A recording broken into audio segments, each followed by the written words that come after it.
हरिः ओम्।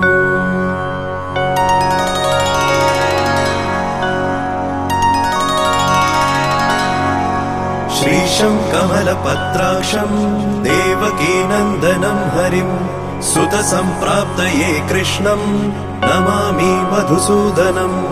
नमाम्यहं वासुदेवं सुतसम्प्राप्तये हरिं यशोदाङ्कगतं बालं गोपालं नन्दनन्दनम्। अस्माकं पुत्रलाभाय गोविन्दं मुनिवन्दितं। नमाम्यहं वासुदेवं देवकीनन्दनं सदा। गोपालं डिम्भकं वन्दे कमलापतिमच्युतम्। पुत्रसम्प्राप्तये कृष्णं नमामि यदुपुङ्गवम्। पुत्रकामेष्टिफलदं कञ्जाक्षं कमलापतिम्। देवकीनन्दनं वन्दे सुतसम्प्राप्तये मम। पद्मापते पद्मनेत्र पद्मनाभ जनार्दन। देहि मे तनयं श्रीश वासुदेव जगत्पते। यशोदाङ्कगतं बालं गोविन्दं मुनिवन्दितम्। अस्माकं पुत्रलाभाय नमामि श्रीशमच्युतम्। श्रीपते देवदेवेश दीनार्तिहरणाच्युत। गोविन्द मे सुतं देहि नमामि त्वां जनार्दन। भक्तकामद गोविन्द भक्तं रक्ष शुभप्रद। देहि मे तनयं कृष्ण रुक्मिणी वल्लभ प्रभो। रुक्मिणीनाथ सर्वेश देहि मे तनयं सदा। भक्तमन्दार पद्माक्ष त्वामहं शरणं गतः। देवकी सुत गोविन्द वासुदेव जगत्पते। देहि मे तनयं कृष्ण त्वामहं शरणं गतः। वासुदेव जगद्वन्दय श्रीपते पुरुषोत्तम। देहि मे तनयं कृष्ण त्वामहं शरणं गतः। कञ्जाक्ष कमलानाथ परकारुरुणिकोत्तम। देहि मे तनयं कृष्ण त्वामहं शरणं गतः। लक्ष्मीपते पद्मनाभ मुकुन्द मुनिवन्दित। देहि मे तनयं कृष्ण त्वामहं शरणं गतः। कार्यकारणरूपाय वासुदेवाय ते सदा। नमामि पुत्रलाभार्थं सुखदाय बुधाय ते। राजीवनेत्र श्रीराम रावणारे हरे कवे। तुभ्यं नमामि देवेश तनयं देहि मे हरे। अस्माकं पुत्रलाभाय भजामि त्वां जगत्पते। देहि मे तनयं कृष्ण वासुदेव रमापते। श्रीमानिनी मानचोर गोपी वस्त्रापहारक। देहि मे तनयं कृष्ण वासुदेव जगत्पते। अस्माकं पुत्र सम्प्राप्तिं कुरुष्व यदुनन्दन। रमापते वासुदेव मुकुन्द मुनिवन्दित। वासुदेव सुतं देहि तनयं देहि माधव। पुत्रं मे देहि श्रीकृष्ण वत्सं देहि महाप्रभु।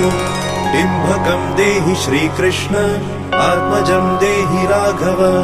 भक्तमन्दार मे देहि तनयं नन्दनन्दन। नन्दनं देहि मे कृष्ण वासुदेव जगत्पते। कमलानाथ गोविन्द मुकुन्द मुनिवन्दित। अन्यथा शरणं नास्ति त्वमेव शरणं मम। सुतं देहि श्रियं देहि श्रियं पुत्रं प्रदेहि मे। यशोदास्तन्यपानज्ञं पिबन्तं यदुनन्दनं। वन्देऽहं पुत्रलाभार्थं कपिलाक्षं हरिं सदा। नन्दनन्दन देवेश नन्दनं देहि मे प्रभो। रमापते वासुदेव श्रियं पुत्रं जगत्पते। पुत्रं श्रियं श्रियं पुत्रं पुत्रं मे देहि माधव। अस्माकं दीनवाक्यस्य अवधारय श्रीपते। गोपालडिम्भ गोविन्द वासुदेव रमापते। अस्माकं डिम्भकं देहि श्रियं देहि जगत्पते। मद्वाञ्छितफलं देहि देवकी नन्दनाच्युत मम पुत्रार्थितं धन्यं कुरुष्व यदुनन्दन याचेऽहं त्वां श्रियं पुत्रं देहि मे पुत्रसम्पदं भक्तचिन्तामणे राम कल्पवृक्ष महाप्रभो आत्मजं नन्दनं पुत्रं कुमारं डिम्भकं सुतम् अर्भकं तनयं देहि सदा मे रघुनन्दन वन्दे सन्तानगोपालं माधवं भक्तकामदम् अस्माकं पुत्रसम्प्राप्त्यै सदा गोविन्दच्युतम् ओङ्कारयुक्तं गोपालं श्रीयुक्तं यदुनन्दनं कलियुक्तं देवकीपुत्रं नमामि यदुनायकम् वासुदेव मुकुन्देश गोविन्द माधवाच्युत देहि मे तनयं कृष्ण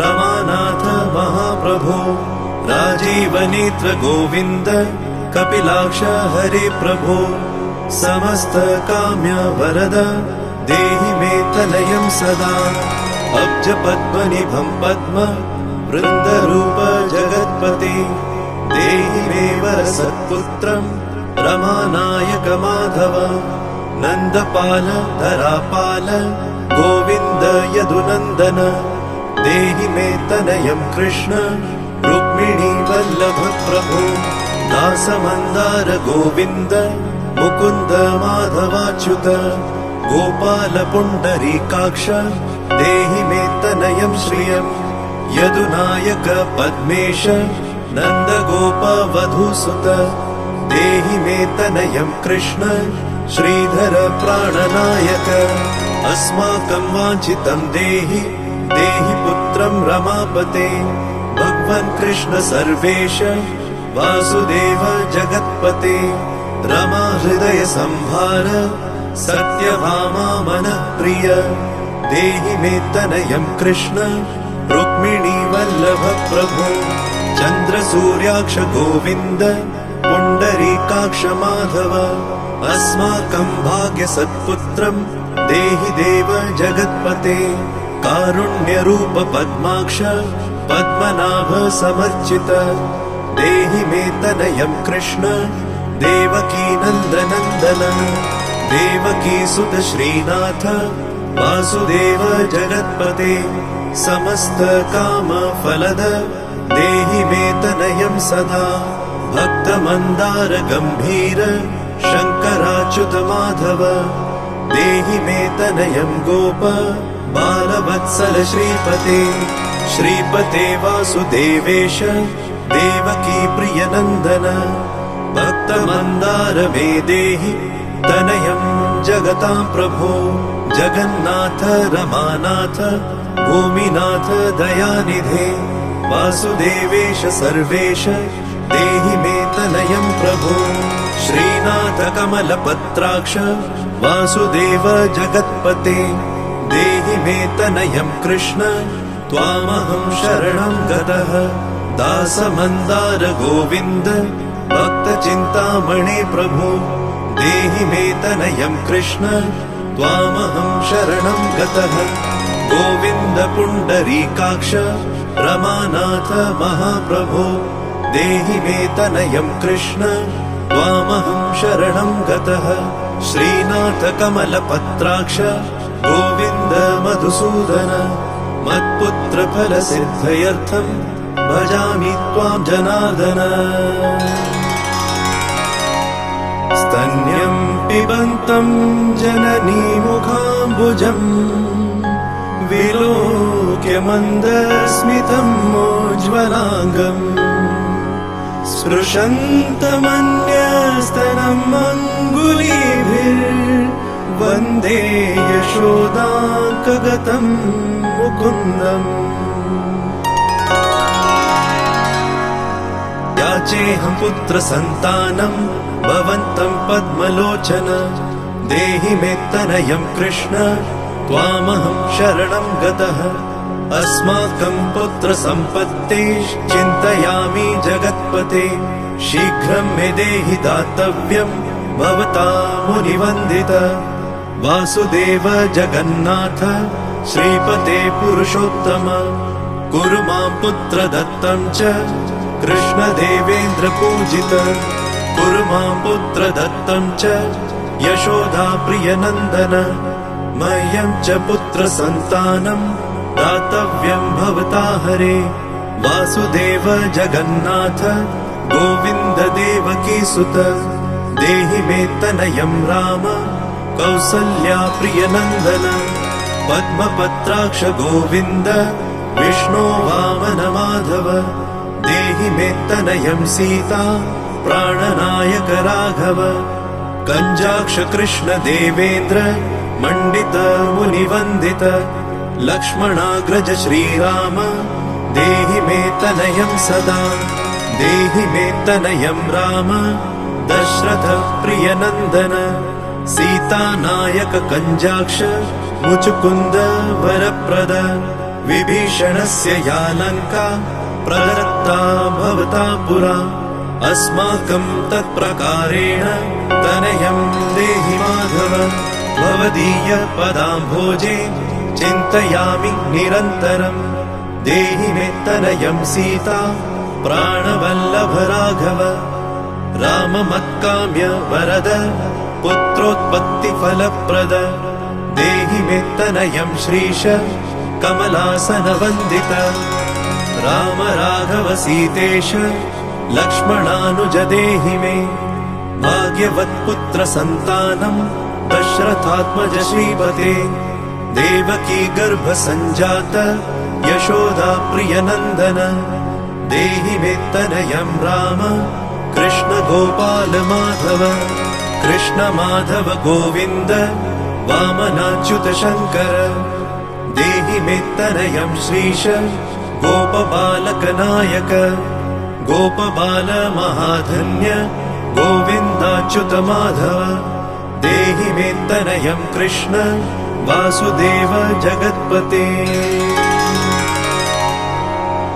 दिशतु दिशतु पुत्रं देवकी नन्दनोऽयं दिशतु दिशतु शीघ्रं भाग्यवत्पुत्रलाभम् दिशति दिशतु श्रीशो राघवो रामचन्द्रो दिशतु दिशतु पुत्रं वंशविस्तारहेतुः दीयतां वासुदेवेन तनयो मत्प्रियः सुतः कुमारो नन्दनः सीता नायकेन सदा मम राम राघव गोविन्द देवकी सुत माधव देहि मे तनयं श्रीश गोपबालक नायक वंशविस्तारकं पुत्रं देहि मे मधुसूदन सुतं देहि त्वामहं शरणं गतः ममाभीष्टसुतं देहि कंसारे माधवाच्युत सुतं देहि त्वामहं शरणं गतः चन्द्रार्ककल्पपर्यन्तं तनयं देहि माधव सुतं देहि त्वामहं शरणं गतः विद्यावन्तं बुद्धिमन्तं श्रीमन्तं तनयं सदा देहि मे तनयं कृष्ण देवकी नन्दन प्रभो नमामि त्वां पद्मनेत्र सुतलाभाय कामदम् मुकुन्दं पुण्डरीकाक्षं गोविन्दं मधुसूदनं भगवन् कृष्ण गोविन्द सर्वकामफलप्रद देहि मे तनयं स्वामिं त्वामहं शरणं गतः स्वामिं त्वं भगवन् राम कृष्ण माधव कामद देहि मे तनयं नित्यं त्वामहं शरणं गतः तनयं देहि गोविन्द कञ्जाक्ष कमलापते सुतं देहि त्वामहं शरणं गतः पद्मापते पद्मनेत्र प्रद्युम्न जनक प्रभो सुतं देहि त्वामहं शरणं गतः शङ्खचक्र गदा खड्ग शार्ङ्गपाणे रमापते देहि मे तनयं कृष्ण त्वामहं शरणं गतः नारायण रमानाथ राजीवपत्रलोचन सुतं मे देहि देवेश पद्मानुवन्दित राम राघव गोविन्द देवकी वरनन्दन रुक्मिणीनाथ सर्वेश नारदादि सुरार्चित देवकी सुत गोविन्द वासुदेव जगत्पते देहि मे तनयं श्रीश गोपबालक नायक मुनिवन्दित गोविन्द रुक्मिणी वल्लभ प्रभो देहि मे तनयं कृष्ण त्वामहं शरणं गतः गोपिकार्जित पङ्केज मरन्दासक्त मानस देहि मे तनयं कृष्ण त्वामहं शरणं गतः रमा हृदय पङ्केज लोल माधव कामद ममाभीष्ट सुतं देहि त्वामहं शरणं गतः वासुदेव रमानाथ दासानां मङ्गलप्रद देहि मे तनयं कृष्ण त्वामहं शरणं गतः कल्याणप्रद गोविन्द मुरारे मुनिवन्दित देहि मे तनयं कृष्ण त्वामहं शरणं गतः पुत्रप्रद मुकुन्देश रुक्मिणी वल्लभ प्रभु देहि मे तनयं कृष्ण त्वामहं शरणं गतः पुण्डरीकाक्ष गोविन्द वासुदेव जगत्पते देहि मे तनयं कृष्ण त्वामहं शरणं गतः दयानिधे वासुदेव मुकुन्द मुनिवन्दित देहि मे तनयं कृष्ण त्वामहं शरणं गतः पुत्रसम्पत्प्रदातारं गोविन्दं देवपूजितं वन्दामहे सदा कृष्णं पुत्रलाभप्रदायिनं कारुण्यनिधये गोपी वल्लभाय मुरारये नमस्ते पुत्रलाभार्थं देहि मे तनयं विभो नमस्तस्मै रमेशाय रुक्मिणी वल्लभाय ते देहि मे तनयं श्रीश गोपबालकनायक नमस्ते वासुदेवाय नित्यश्रीकामुकाय च पुत्रदाय च सर्पेन्द्र शायिने रङ्गशायिने रङ्गशायिन् रमानाथ मङ्गलप्रद माधव देहि मे तनयं श्रीश गोपबालकनायक दासस्य मे सुतं देहि